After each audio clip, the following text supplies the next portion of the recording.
Good evening, everybody. All good things are worth waiting for, and without IT, we can go nowhere these days. So thank you very much for being patient. My name is Penny Rivers, and I chair this meeting. And I just ask you to keep your statements short and to the planning point, please. And in addition to those notices, if councillors leave the meeting, leave this room mid-debate, I'm afraid that bars you from voting on that application. Thank you. So we come to agenda item number 1, apologies for absence and substitutions. Georgina, are there any? Yes, there's a few.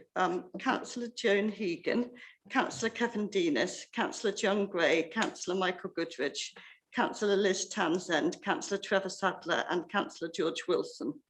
Substituted by Councillor Paul Follows, Councillor Richard Seaborn, Councillor Val Henry and Councillor Mauritius Bojeski. Thank you. Agenda item number 2, declarations of interest. Are there any? None received, Chairman. Thank you. And questions by members of the public. Are there any? None received, Chairman. Thank you. And questions by members. None received. Thank you. So we come to agenda item number 5, any relevant updates to government guidance or legislation since the last meeting. And I'm going to ask Chris to advise on this, but Chris is joining us this evening via our screens, via IT, because he's COVID positive. And I think that he deserves our thanks. So thank you very much for being with us this evening on screen, Chris. Thank you, Chair. There are no updates in that regard. Thank you. Thank you. Now we come to our applications, and I have a statement to read you all. Members, you will note that there are no applications subject to public speaking this evening. The application at item 7.1 was subject to public speaking when it came before the committee on the 28th of September 2021.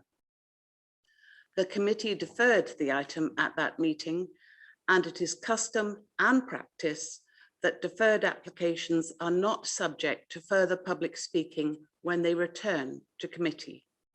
Officers have advised that the application has not substantially changed, and therefore, in the interests of maintaining a consistent approach, there will be no further public speaking on this item tonight. Thank you. Councillor Cossa. I absolutely would generally support that. I just wanted to clarify whether there had been, following the submission of the noise plan we asked, or whether there had been any further consultation formally, because that might just change my perspective slightly.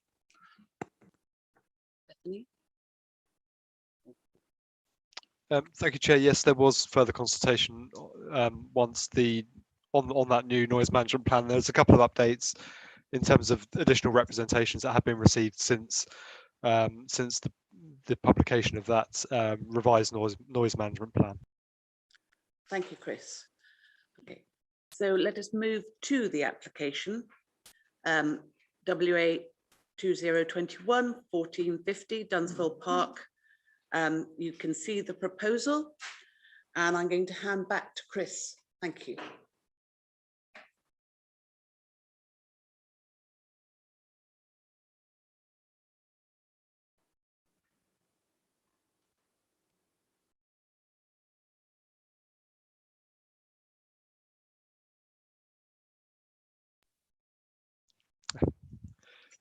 Thank you, Chair. I've managed to find the mute button. Thank you, Chair, and good evening. Good evening, members.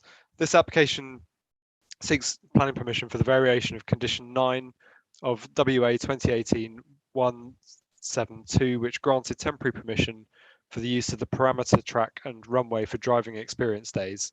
The application seeks to extend the consent until the 30th of April 2024. I have 2 verbal updates this evening. The first is that 2 further letters of objection and 1 written response from the applicant have been received since the writing of the officer's report.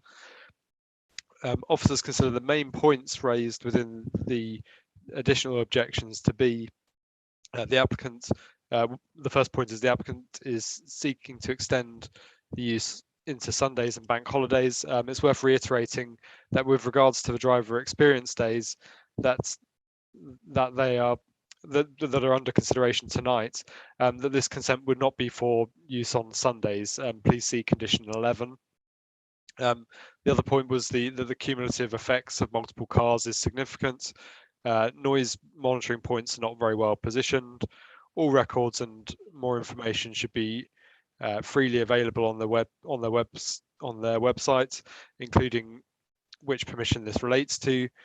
And 14 days of advance notice is not sufficient. Noise is harmful within the village more than 600 meters away. Every man race events should be banned, and the noise management plan relies heavily on Dunsfold Park managing the events themselves, and pictures of cars and log of actions should be available. So those were the additional points within the representations that officers felt were the material ones. There was one further representation has been received from the applicant that sets out their position that the noise management plan in their opinion addresses these concerns. The main points raised in the applicant's letter are that the notification of activity days will now appear on the Dunsfold Park website. This is explained in section 1.4 of the noise management plan. With regards to driver experience days, this application relates to 14 days notice is required. The vehicles used will be subject to static noise testing before use on the track. There's been a request from neighbouring residents that the noise monitoring points are 20 metres from the centre of the track. The applicant has confirmed that consideration was given to trackside and boundary locations, and that there are pros and cons of both approaches. The boundary location approach is consistent with the historic monitoring protocols, and the current proposal is for the use of real-time noise monitoring on off-day events. Various consultations have made reference to the Goodwood motor circuit and practices that they have in place. However, the applicant has pointed to significant operational differences between the two sites. For example, Goodwood, at Goodwood, the motor racing is allowed. Individuals can bring their own vehicles, and the events are open to the public. There's also no limits on Saturday use, and Sunday use is allowed, as what the applicants have stated in their representation. In relation to this consent, only 30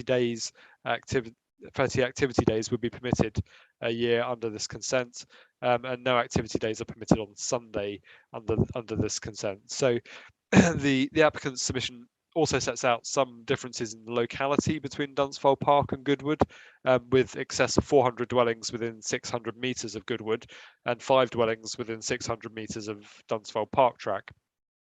The applicants have reiterated that all records of noise monitoring and email notifications and actions taken to address exceedances will be kept for inspection by the local planning authority on request. Furthermore, they've highlighted the complaints management and community liaison protocol, which includes contact forms which are available on their website, a dedicated telephone contact line, and records to be kept for inspection. The second update is in relation to condition 9 within the agenda report. Condition 9 refers to compliance with the noise levels set out in the 2015 noise management plan. This is now proposed to be superseded by the 2022 noise management plan. Condition 1 requires compliance with the noise management plan. Therefore, condition 9 is recommended to be deleted from the recommendation. I can now turn to the details of the application. This slide shows part of the track that is subject to the application outlined in red. The business park is to the north for those that are familiar with the site, and the blue line shows the wider ownership.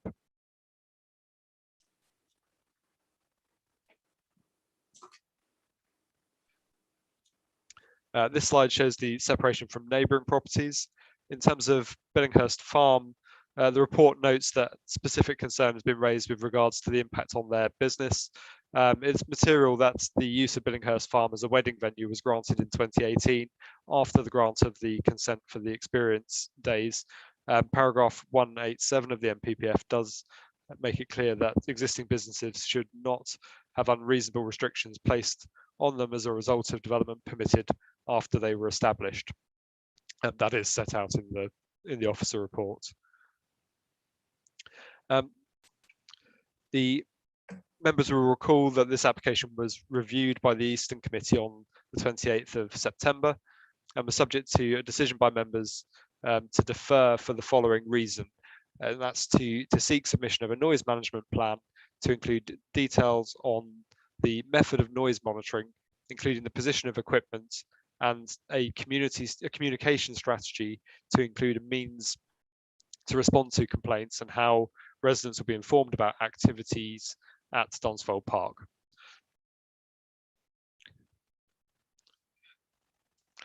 This slide shows the location of the real-time noise monitoring system. So it allows data to be available in real time and alerts to be sent to members of the team if the noise levels are exceeded. The system allows the applicant to react straight away to stop breaches rather than retrospectively looking back at data. And the two locations, there was previously one location for monitoring. Now there's those two that are proposed. This slide shows the details that are within the updated noise management plan that was submitted in February 2022. This includes measures such as a real-time monitoring system that will send alerts if noise limits are reached to enable swift action by the applicant. A real-time monitoring system will help with issues such as tyre squeal, as the system should be able to identify which vehicles are responsible.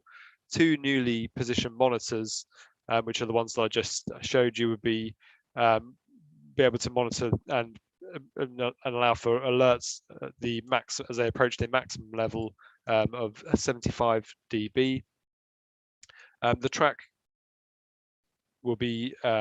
use will be published on their website, at least in terms of the driver experience days. It will be 14 days in advance, and a clear method of reporting of noise noise complaints is now in place through their websites, and there is a dedicated email and phone number. The other thing to be aware of is that there is an annual review of the noise management plan. So issues can be picked up as time passes. Environmental health have been consulted on the latest version of the noise management plan, and insofar as it relates to the driver experience days, are not raising objection to the content of the revised documents. They have stated that based on revision F of the noise management plan dated February 2022, they are satisfied that noise can be better managed than in the past. However, they are still of the opinion that noise, whether from its volume, duration, or frequency, will still cross the lowest observed adverse effect level boundary, above which noise starts to cause small changes to behaviour and attitude. The local residents will still hear the use of the track, though it is now part of the character of the area. So there is a no objection position from environmental health. This slide shows the main matters of consideration. We have the principle of development, noise impacts and compatibility of uses, the delivery of the new settlement, and the economic benefits.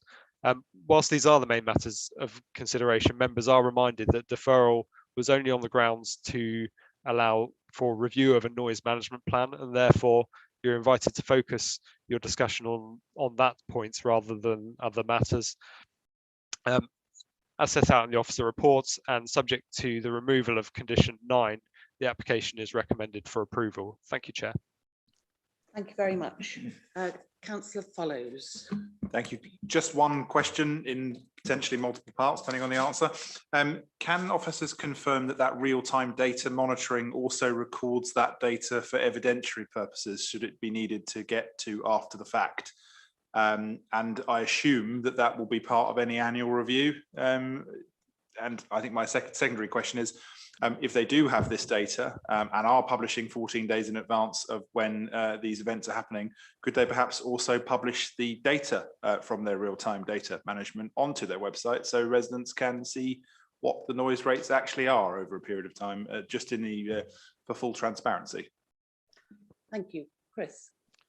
In terms of the availability of the data, it can be requested, and Gisela can clarify this, but it is something that is available to be requested from the local authority. So we can request that data after the event. So it's not just that it measures real time. We can request data after the event. The noise management plan at the moment does not intend to make all of the data public all of the time. My opinion is that it's actually quite a lot of data to be putting out in the in the public arena, but Gisela can probably comment on that if it helps. Thank you.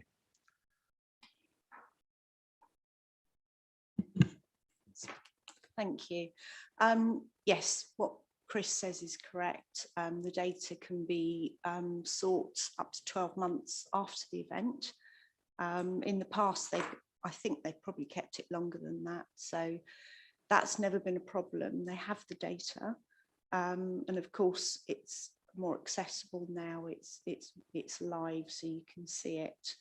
So no issues. Thank you. Thank you. Are there any other? Councillor Darcy. I was just wondering, given that the reason it was deferred was for this noise management plan, why that wasn't included with the papers? At the time, you mean in September? No, with these papers. Chris?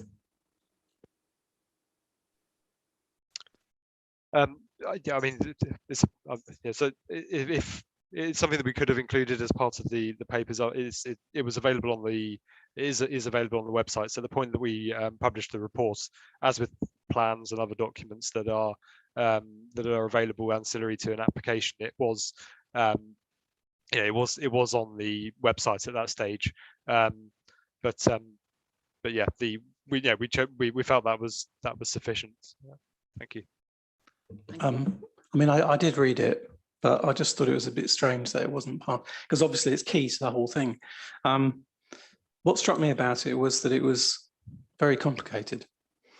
I counted the 8 different classes of use of Dunsfold for driving, 8 different uses.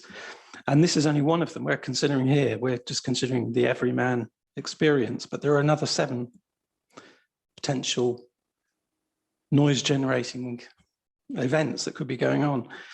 And if I was a resident, because they've all got different specifications, like they have different amounts of sound they can produce, different numbers that they can have, different amounts of notice they have to give. If I was a resident, I'd really struggle to know how I was going to complain. What were the grounds for my complaint? Because there, as I say, you can have 252 training days, you can have 75 Top Gear days, you can have 30 Everyman days, you can have 5 Class 1 events, you can have 12 Class 2 events, you can have apparently unlimited filming events, you can apparently have unlimited Class 4 events, and then you have Class 3 events have GPDO, whatever that is. So I worked out that this amounted to something like potentially 299 days of the year there could be an event on. Which, if I were a resident, I'd be extremely concerned about. I mean, things like the timings are different. Some of them, for example, Monday to Friday, 8 to 6, Monday to Saturday, 9 to 5, Monday to Friday, 9 to 6, Monday to Saturday, 9 to 5, Sundays and bank holidays, 10 to 4, depending on which class. I can't honestly say anybody could say this isn't confusing. So I really think that they need to do something about making it much simpler, making the standards across the board and having it very clear so that people know exactly what to expect. As it is, in some cases, they'll have 14 days notice, in some cases they won't. So I don't think that the noise management plan is adequate.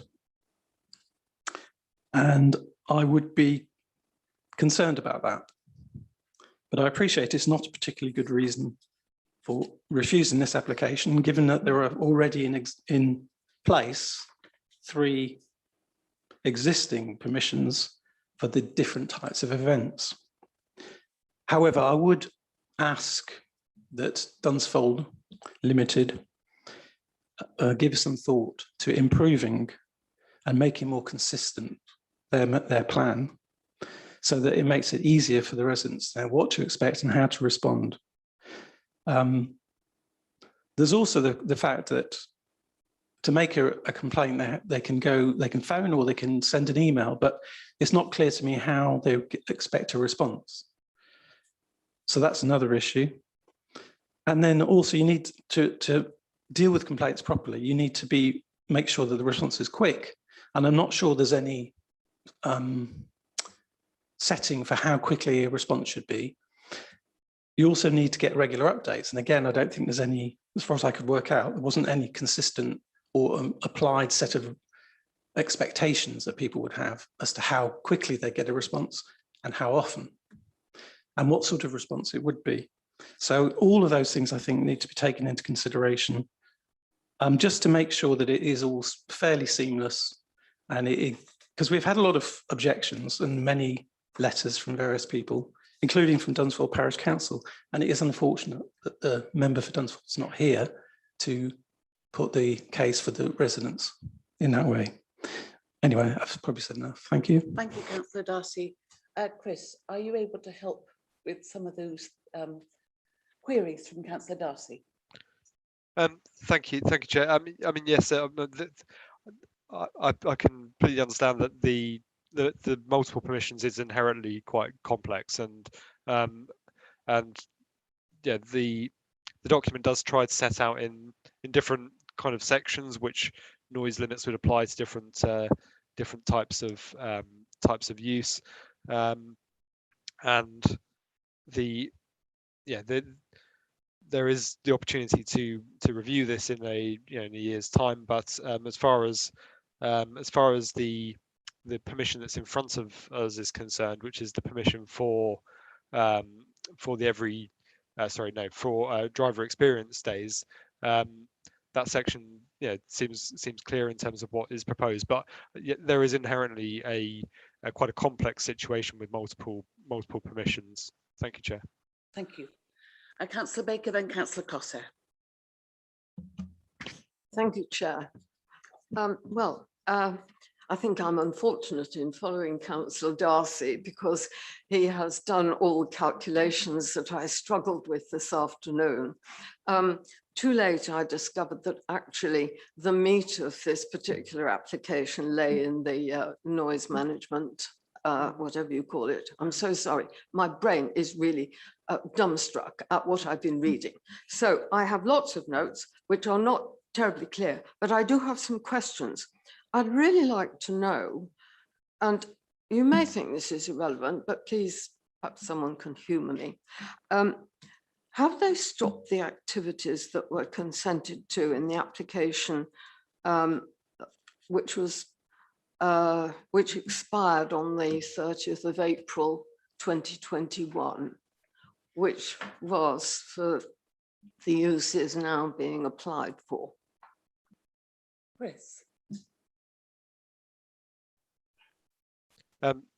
Gisela may be able to clarify, but my understanding is that those are operating, but there are certain allowances in terms of some uses can operate under permitted development. So I think that there may be some use taking place on that basis.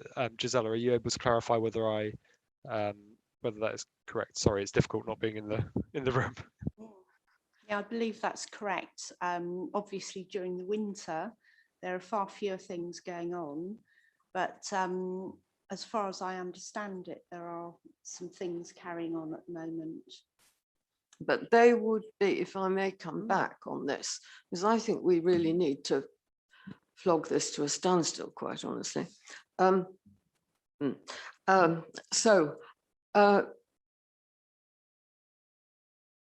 If they have been conducting these particular activities, that would be under permitted development, which has actually been raised by this present government from 28 to 56 days a year for this particular activity. Is that correct?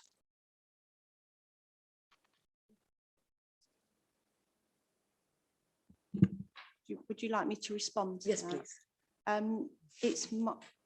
I could be corrected, but it's my understanding that the 56 has gone back to 28 in January.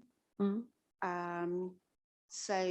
also that's a slightly different thing. The PD days are not the same as this planning permission. So there's different things happening on different days.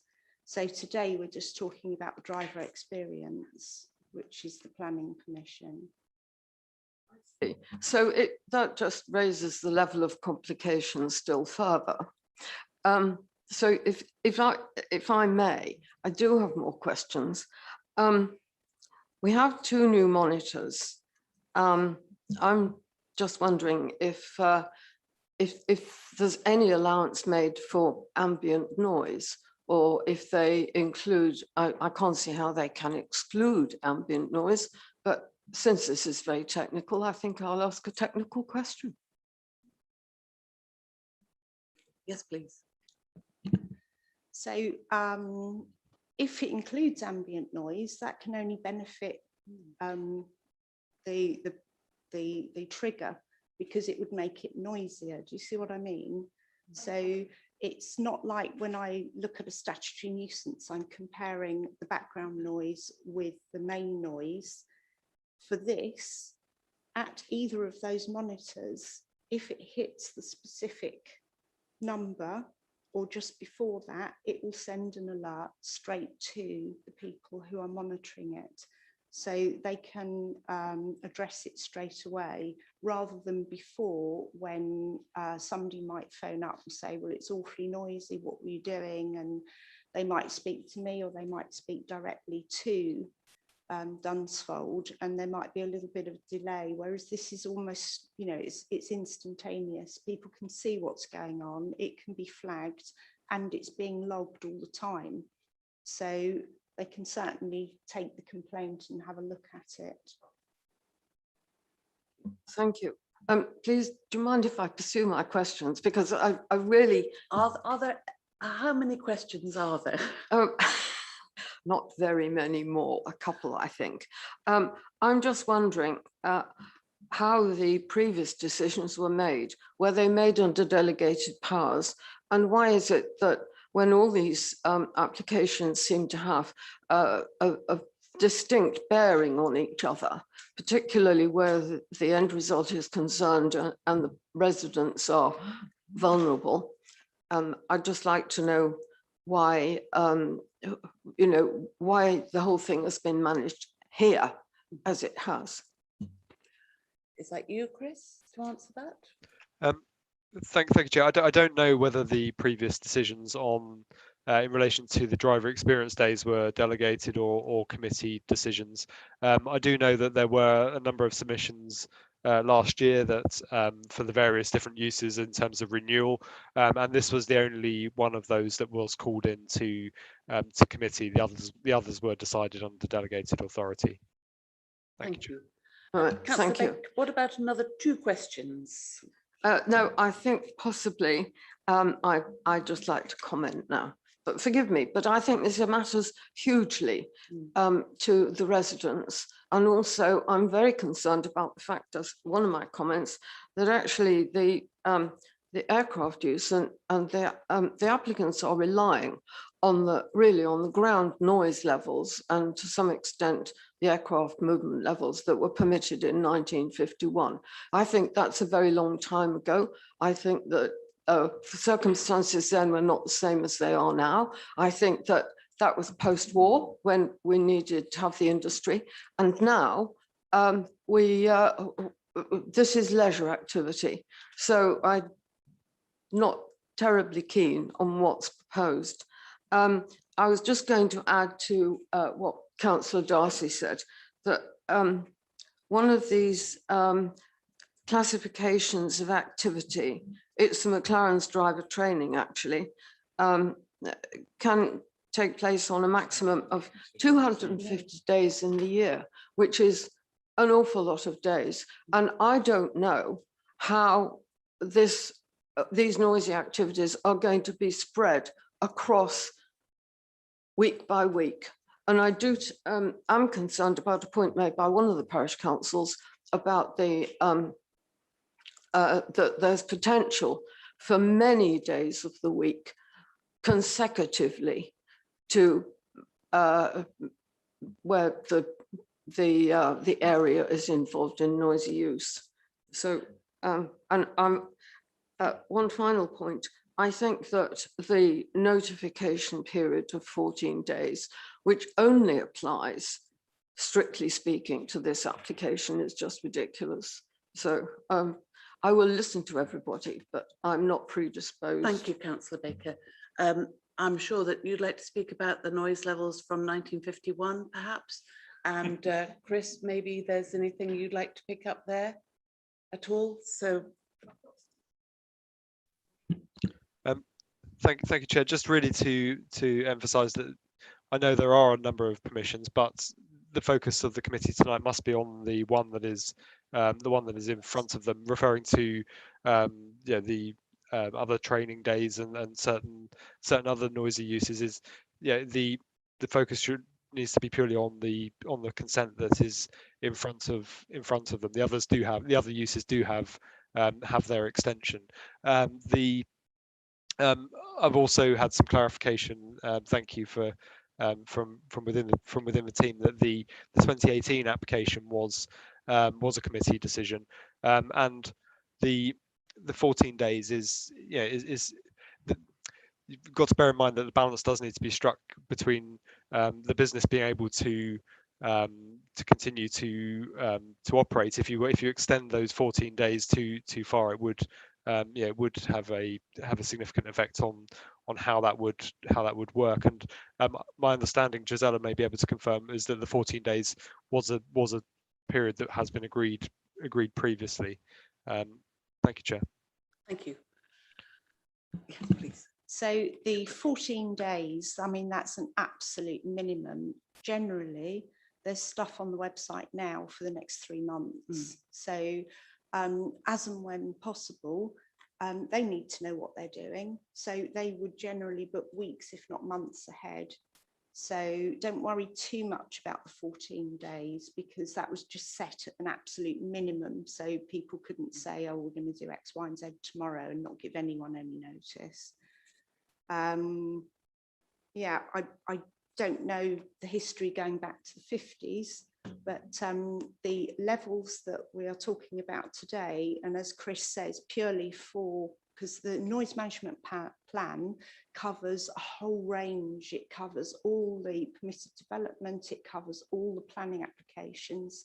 However, we're only talking about a very small section of that today. But as part of that, we redid the whole noise management plan. But the levels for the driving experience days, that was set only about 10 years ago by somebody at Waverley before I did it. Thank you very much. Councillor Cossa. Thank you very much, Chair. I just want, at least from my own perspective, to try and bring the discussion back to what I see as some of the core issues, which is a planning committee, or about the planning issues, it seems to me. When we discussed this before, I personally felt that the officer report was persuasive in reminding us of the permissions that would still exist if we didn't grant this, the fact that it was significantly material to look at the fact that we had granted permissions before for this use. And indeed that actually over the 6-year period, there have been quite a limited and low number of complaints about noise. And all of those, I think, are very relevant to the decision we have to take.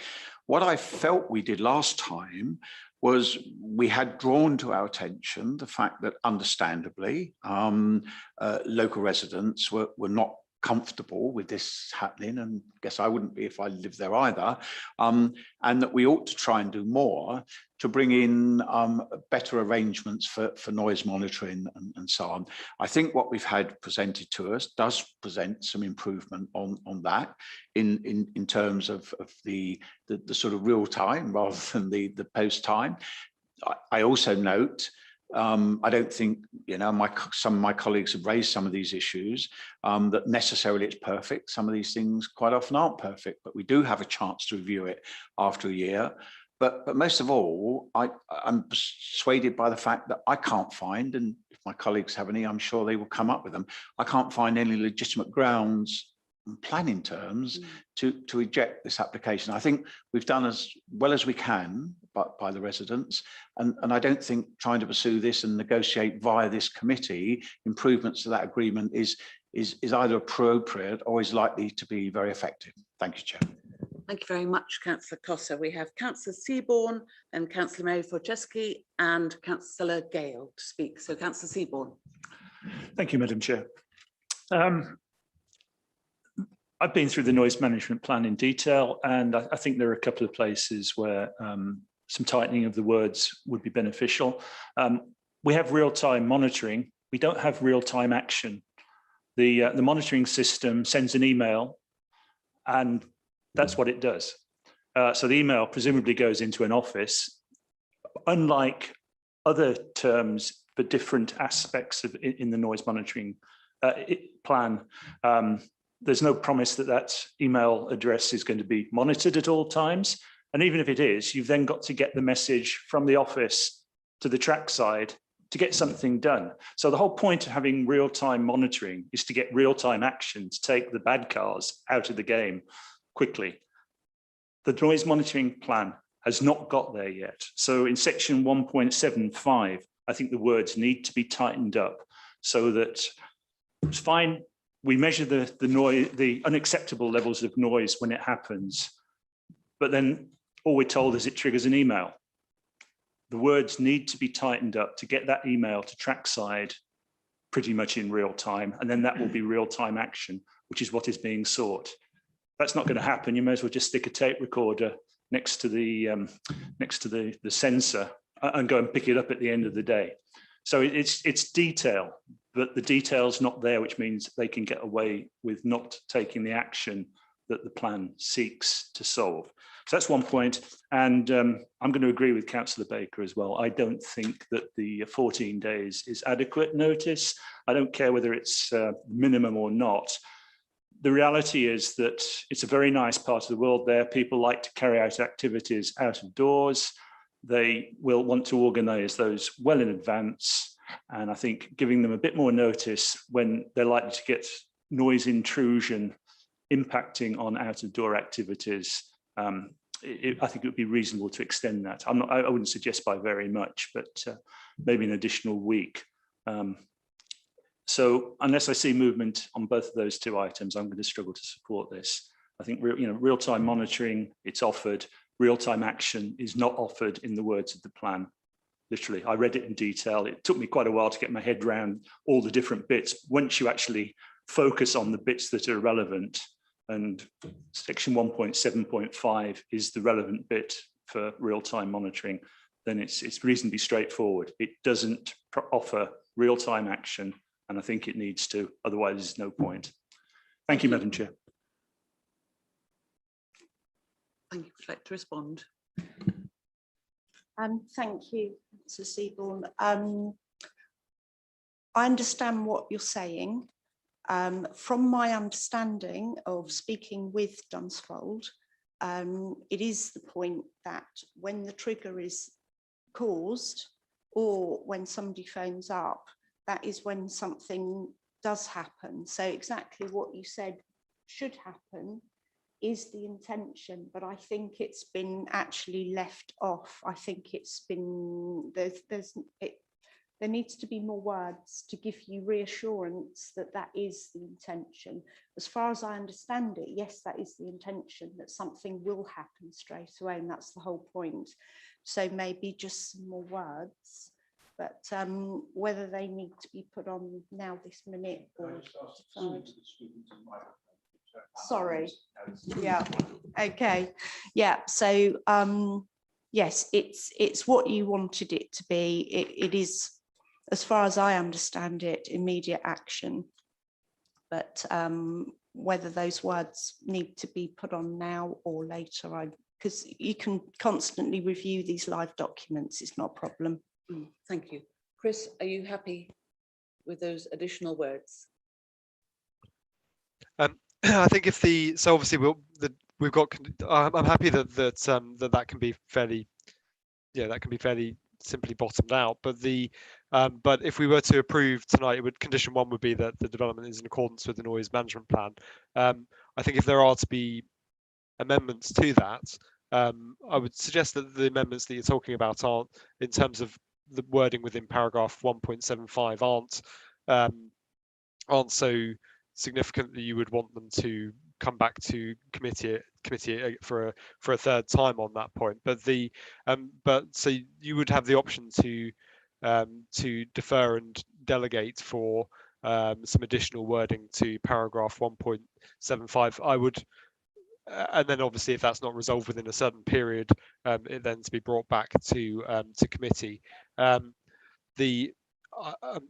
just I'd be reluctant to defer and have it returned to committee unless that was what members wanted to do. But in terms of improving a bit of wording in 1.75, then that could potentially be done before a decision is issued by a defer and delegate 2 officers to provide more robust wording within paragraph 1.75. Thank you, Chris. Chair and Vice Chair are happy with that proposal. Are members happy with that proposal? Thank you. Councillor Wojcicki. Thank you, Madam Chairman. I'm slightly struggling with this, not because I don't think it's a good report, because I do, but I also fully support the officer's recommendations, but I'm struggling because I fail to see what's changed. And I go back to what Councillor Cossa said, and I wholeheartedly agree with. It was supposed to be looking here at why the decision was deferred and what's been done to put that right. And in my opinion, it has been. They've looked at it, they have solutions. I refer to page 15 of the document, which looks at our health officer, that talks about satisfied that the noise can be better managed than in the past. However, I am still of the opinion that the noise frequency will still cross the lowest observed levels. And that comes from our own officers. I do not agree at all with Councillor Seaborn. I think it's unreasonable. I know it's a very beautiful part of the world, but it's a very beautiful part of the world that sits right within the surrounding area of Dunsfold Park, which is an active business with economic growth, which we shouldn't be stifling, we should be encouraging. I think nothing has changed from before, except that they have now got a management plan that has got real-time action. I'd have to thank Councillor Darcy, actually, because I struggled, but he made it very clear. I thought your explanation of it was quite outstanding. I understood it better at that point than I did before. But I'd also remind members that Dunsfold Park, if we look at page 18, and I would remind members to carefully consider what is said there, in what terms that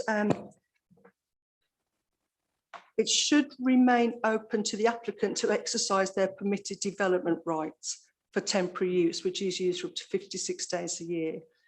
There's also 1951 planning approval, which grants permanent permission for the use of the site for its aircraft. So really, you're trying to stifle something here, that be careful what you wish for, because you could actually come off with something worse.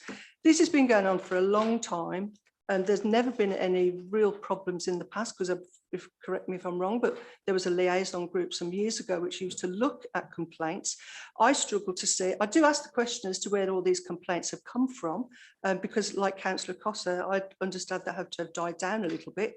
I know that a wedding venue has opened up, but that opened up in the knowledge that they are in a Dunsfold Park where there will be noise. It goes with the territory. You can't go into Sainsbury's without pushing a trolley around on most occasions. So let's be careful here and let's get some reality in it. It is an active economic growth that we should be encouraging, not stifling. We should be looking at what's actually asked of us, which is to look at the management plan. They've addressed it. Nothing's changed in my opinion. I don't agree with Chris French, I'm afraid. I think another deferral is just more time wasting. I think it's time to get on. Yeah. Thank you, Madam Chair, for your indulgence. Thank you indeed. And then I think Councillor Gale, you are the last speaker. Thank you, Madam Chair. Yeah, I think we're looking at this as an application on its own, really, because it was deferred before, and the reason being we needed the noise management plan to be looked at, which I think has been very well enhanced. We do have real time, and we're told that it is real time to the track side, so that's something that we should take on board. I'm struggling to see why we are looking at this, to be honest, because as my colleague has just said, it's in the middle of an industrial park. It is so well known for motorsport filming. It is a noisy venue anyway. I think if we do have problems from residents, then it should be something that maybe Waverley should be speaking to Dunsfold Park themselves to find out exactly how many of these things they're going to allow to happen on their premises. But I think looking at this one that's in front of us tonight, I think it has been addressed. Thank you. Thank you very much. Well, that was a good, briefly, Councillor Darcy. Yeah, so I just wanted to quickly come back because Richard Seaborn and I are both on a Dunsfold liaison and advisory group, which are, or both of them possibly. And I can assure you that we get from the parish councillors and from the ward councillors who aren't here today for Old Fold and Dunsfold, a lot of information about the complaints that local people have. And they do have a lot of complaints, but they've given up complaining because they say they get no response. So I think it would be wrong to get the impression that everybody's happy with it, because they're not. And we are told very, very strongly that that is the case. Thank you. Thank you very much. Well, the real-time data will give them real reason. It'll help their argument should there be still unhappiness. So, councillors, we have in front of us a recommendation that this be granted, subject to conditions 1 to 11, but I think without number 9 now, and informatives 1 to 6. Would all those who are in favour of the recommendation please signify now?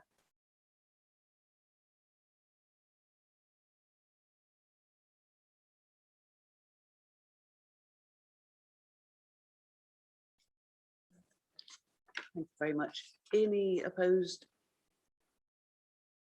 One. And there are no abstentions. I think that's everybody. Oh, one abstention. Beg your pardon. Thank you. So Chris, I think you're now going to have some well-deserved time off to do some recovery. Thank you, Chair. Thank you very much for being with us this evening and guiding us through. Thank you. Thank you. We come on to our next application, which is Brook Farmhouse, 3 Brook Farm. Oh, sorry. Bye, Bethany. And I pass over to you, Adam. Thank you very much. Chair, if I may, just to say why I am here. I'm Philippa Smith, I'm Principal Planning Officer, and I'm just here to support Adam and Susie should they need it. Thank you.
Thank you, Chair. Apologies for the minor technical delay there. Good evening, everybody. Let's take a moment to share the screen and get my presentation up for you. Oh, okay. One moment, another technical issue. Before we get time now.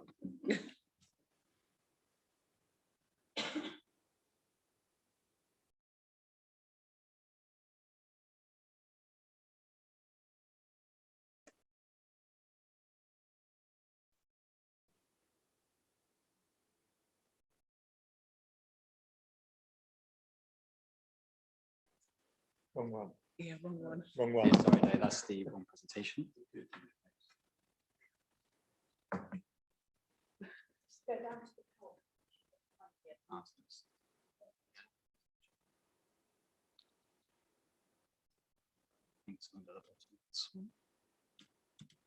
Okay. There we go. Apologies, everyone. Got there in the end.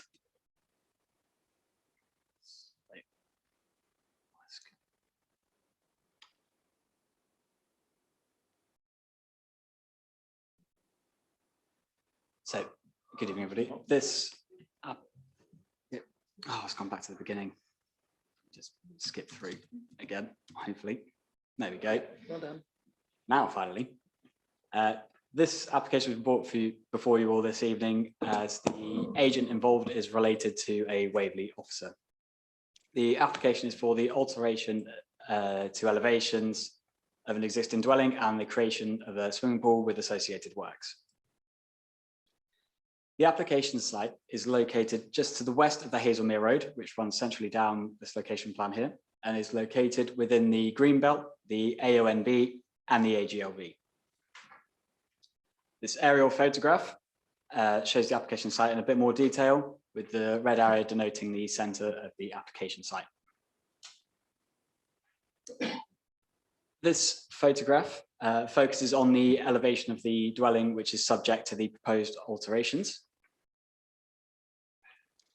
This photograph shows the part of the site which would be subject to the installation of the swimming pool and associated patio works.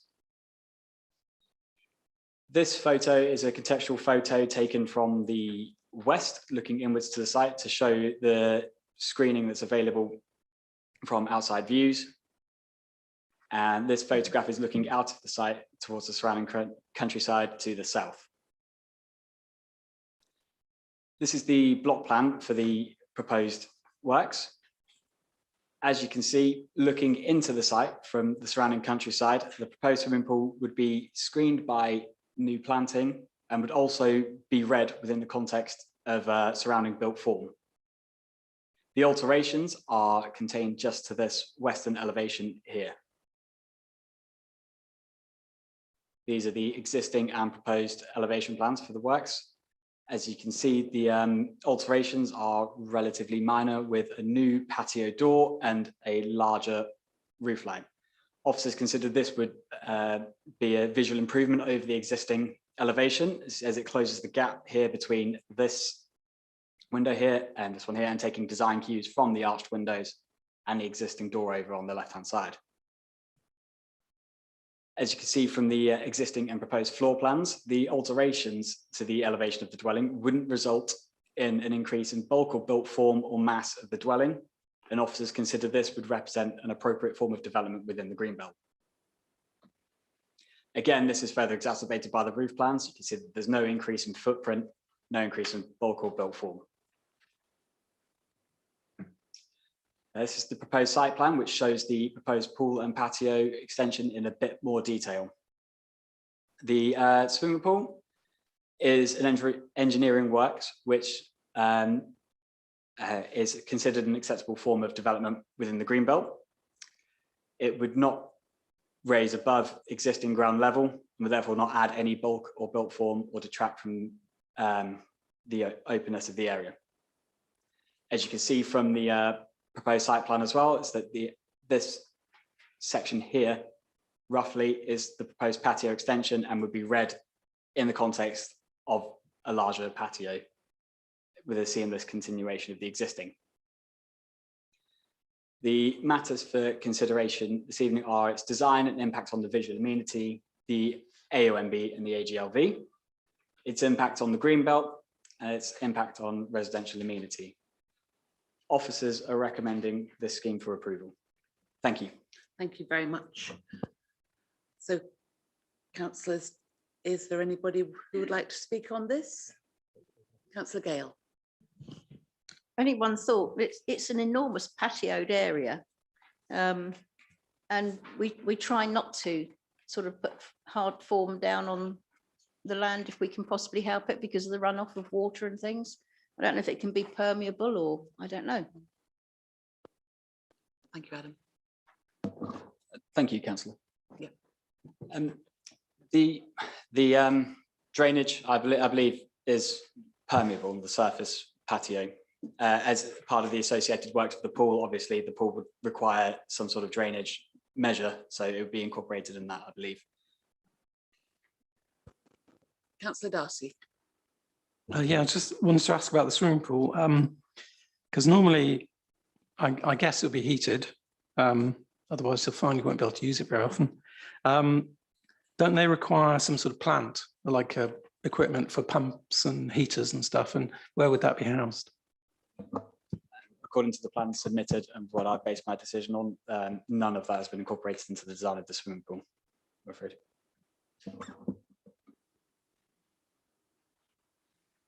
No other speakers, I think. So, councillors, we have a recommendation that this be granted, subject to conditions 1 and 2 and 1 informative. All in favour, please show.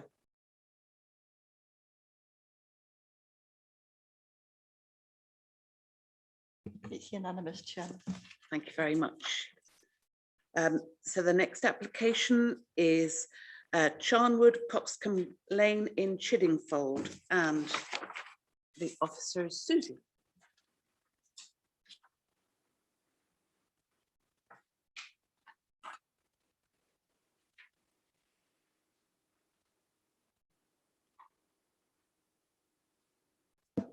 Thank you, Chair.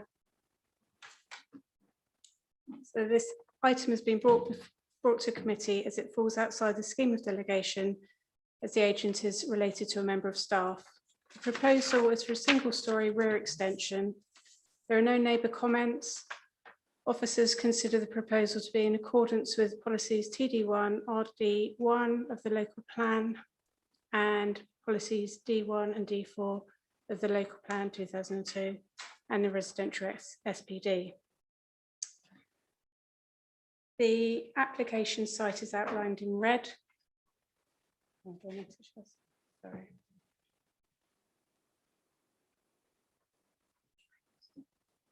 Okay. Thank you. This is an aerial view of the site. So these images show the front and rear of Charnwood. And again, the rear, you can see the single-storey outshoot at the moment and the conservatory. So the proposal is to replace those. So this is proposed front and rear and side elevations. And again, these are the plans. So the footprint will actually be reduced. And the height of the proposal is pretty much the same. So main matters for consideration is design and impact on visual amenity and impact on residential amenity. And it's considered that there aren't any impacts on the residential amenity and the visual amenity is in keeping with the area. So officer recommendation is permission be granted subject to conditions. Thank you, Chair. Thank you very much. So once again, councillors, do you have any views? Councillor Darcy. Sorry.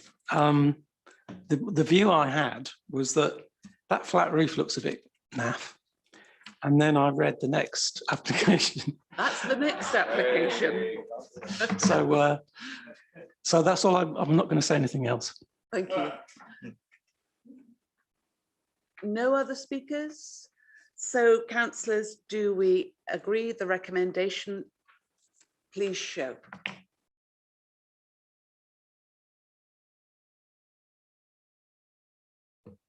It's unanimous too. Thank you very much. And now we do indeed come on to something that will look mightily familiar. Susie. Thank you, Chair. Right, here we go again. This item has been brought before committee as it falls outside the scheme of delegation as the agency is related to a member of staff.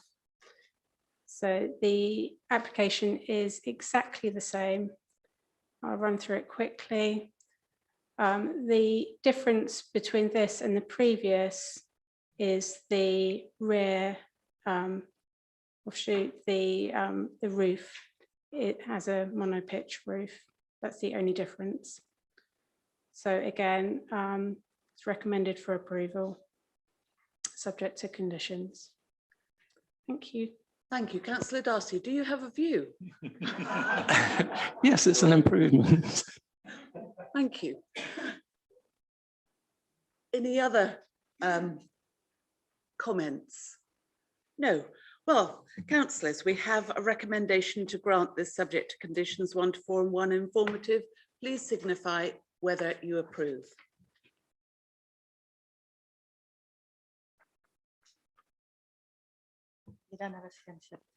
Thank you very much.